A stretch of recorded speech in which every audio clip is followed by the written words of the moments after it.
آپس میں تفرقوں میں بٹے تو ذلت ہوئی، پھر ان کی جو عزت تھی وہ چھین لی گئی اللہ سے۔ یہ آج جو ہم مختلف مسائل میں گھرے ہوئے جی ہیں، اس کی بنیاد یہی ہے۔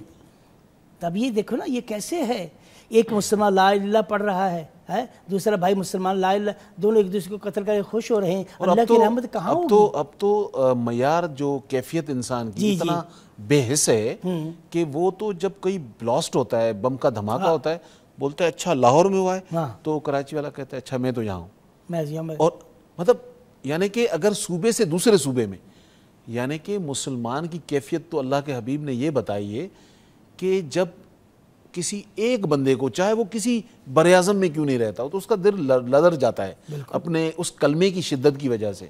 ہم سب مسلمان ہیں، اللہ تعالیٰ نے ہمیں ایک ملک دیا ہے، ہم ایک دوسرے سے کیوں اتنا پیار نہیں کرتے ہیں؟ اس پر بات کرتے ہیں، کالر ہیں۔ السلام علیکم جی۔ وعلیکم السلام ڈاکٹر صاحب، کیسے ہیں؟ الحمدللہ۔ ڈاکٹر صاحب بات یہ ہے کہ ہمیں کچھ سوال کرنا تھا، بڑی دنوں سے بے چینی ہے۔ ضرور کیجئے میرے بھائی۔ قرآن کریم جو ہے وہ تو پوری دنیا کی تشریح کرتی ہے، کوئی شک جب نہیں۔ قرآن کریم کی تشریح کی باری آتی ہے تو وہ اور کتابوں سے کیا جاتا ہے، یہ کیا مسئلہ؟ ذرا علماء سے پوچھیے گا۔ مطلب قرآن کی تشریح اگر کوئی اور کتاب کر رہا ہوتا ہے، کوئی ادھر ادھر کی کتابوں سے اس کی تشریح کی جاتی ہے قرآن کریم کی، کیا یہ ضرورت ہے اچھا مطلب قرآن کریم کی تشریح کوئی اور کتاب کرے؟ اور کوئی کتاب کرے؟ ٹھیک ہے، جی جی ٹھیک ہے، ضرور سوال کرتے ہیں۔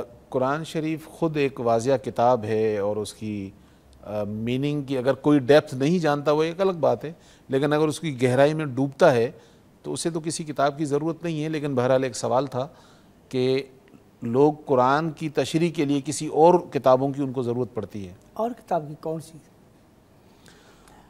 اب حدیث کی تو ضرورت پڑتی ہے، بالکل حدیث کی ضرورت اس کی تو ضرورت پڑتی ہے۔ حدیث اور قرآن دونوں لازم ملزوم چیزیں۔ انما اوتیت القرآن مثلہ معہ، رسول کے فرمایا قرآن دیا اللہ تعالیٰ، اس کے ساتھ اسی جیسی چیز دوسری ہے۔ سنت اور قرآن دونوں لازم ملزوم چیزیں، ان کو توڑا نہیں جا سکتا آپس میں، کیونکہ قرآن سنت جو ہے قرآن کی تشریح ہے، عملی صورت ہے۔ بے شک اللہ تعالیٰ نے قرآن ہی نازل نہیں کیا، قرآن کے ساتھ اللہ نے رسول بھیجا، اور رسول کی ذمہ داری ہے قرآن کی تشریح۔ اسوہ حسنہ بتا دیا۔ تو اگر رسول قرآن کی تشریح نہیں کریں گے تو ہم قرآن کو نہیں سمجھ سکتے۔ قرآن نے تو مجمل احکام دے دیے، لیکن اس پر عمل کیسے کرنا وہ رسول نے بتایا ہمیں۔ بہت ساری چیزیں ایسی ہیں جو واضح ہیں، لیکن یعنی کہ اب سپوز کریں 5 وقت کی نماز کا اگر ذکر ہو، پڑھنی کیسے ہے، یہ کیسے پڑھنی ہے، نماز کیسے پڑھنی ہے، نماز کے اوقات کیسے، زکوٰۃ ہے، زکوٰۃ کا تو قرآن نے کہہ دیا، دینی کیسے کہنی ہے، کتنے مال پر دینی ہے، یہ تو حدیث نے بتایا نا ہمیں۔ تو حدیث جو اس کا مقصد یہ ہے کہ مفتی صاحب کہہ رہے ہیں کہ اگر قرآن کو سمجھنا ہے تو حدیث کا ہونا تو ضروری ہے، باقی کتابوں کی ضرورت نہیں پڑتی۔ ہاں دنیا کا باقی علم جو ہے اس کو لینا بہت اچھی بات ہے، اگر آپ دنیاوی ویسے علم لینا چاہتے ہیں، لیکن کرائٹیریا جو قرآن کی روشنی میں باقی کتابوں کو دیکھیں گے زیادہ سمجھ میں آئے گا، اگر دنیا کی روشنی اٹھا کر اور قرآن کو دیکھیں گے سمجھ میں نہیں آئے گا۔ ایک کالر ہیں، السلام علیکم جی۔ السلام علیکم۔ وعلیکم السلام۔ سر مجھے یہ پوچھنا تھا کہ ہمارے باہر مسجد میں جو اذان ہوتی ہے، ٹھیک ہے، اس کے بعد اسی ٹائم ٹی وی میں بھی جو اذان ہو رہی ہوتی ہے، تو ہم اگر ٹی وی کی آواز سن رہے ہیں تو مسجد کی اذان کا بے عمری تو نہیں ہوتی؟ اچھا ٹھیک ہے، مطلب آپ اپنے گھر میں ٹی وی پہ اذان دیکھ رہے ہیں، اب برابر سے آپ کی جو پڑوس کی مسجد ہے اس پر بھی اذان ہو رہی ہے اور آپ ٹی وی کی آواز کم کر دیتے ہیں، تو آپ سمجھ رہے ہیں کہ کہیں بے حرمتی تو نہیں ہے؟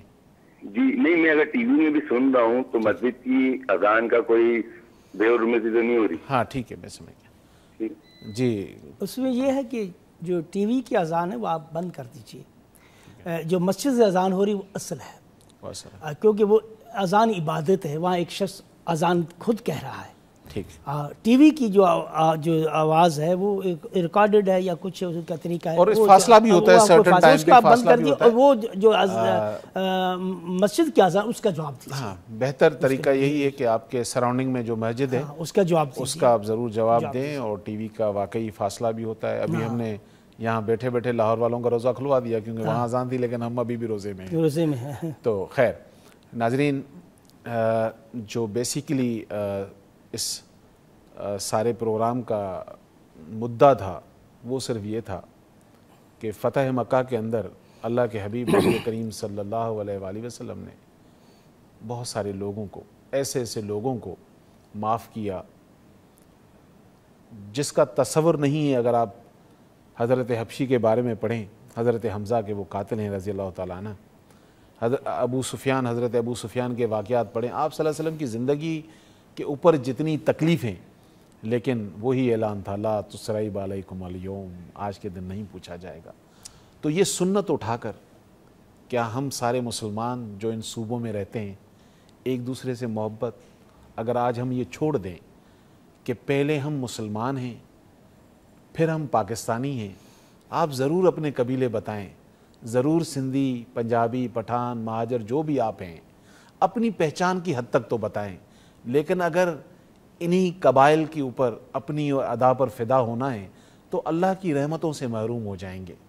تو ہمیں سب سے پہلے اللہ سے یہ آج اقرار کرنا چاہیے کہ ہم پہلے مسلمان ہیں, اس کے بعد باقی سب کچھ ہیں.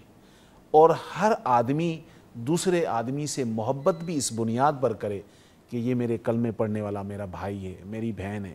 جب تک ہم یہ اپنی ذات کے اندر یہ چیزیں نہیں لائیں گے, واللہ اس کی رحمتیں ہمارے چوکھٹ کو نہیں چھوئیں گی, کیونکہ ہم ساری چیزیں, اور ہماری اکثریت اس بات کو عمل کرتی ہے. جو نہیں کرتے ہیں اللہ تعالیٰ ان کو توفیق دے, کیونکہ یہ بہت پیارا ملک پاکستان, جسے آپ بھی پیار کرتے ہیں, جسے ہم بھی کرتے ہیں, آج اسے ہماری ضرورت ہے, تو ہمیں اس سے پیار کرنا چاہیے. انشاءاللہ کل کسی نئے عنوان کے ساتھ آپ کے ساتھ ہوں گے. تب تک کے لیے اجازت دیجیے. السلام علیکم ورحمۃ اللہ وبرکاتہ.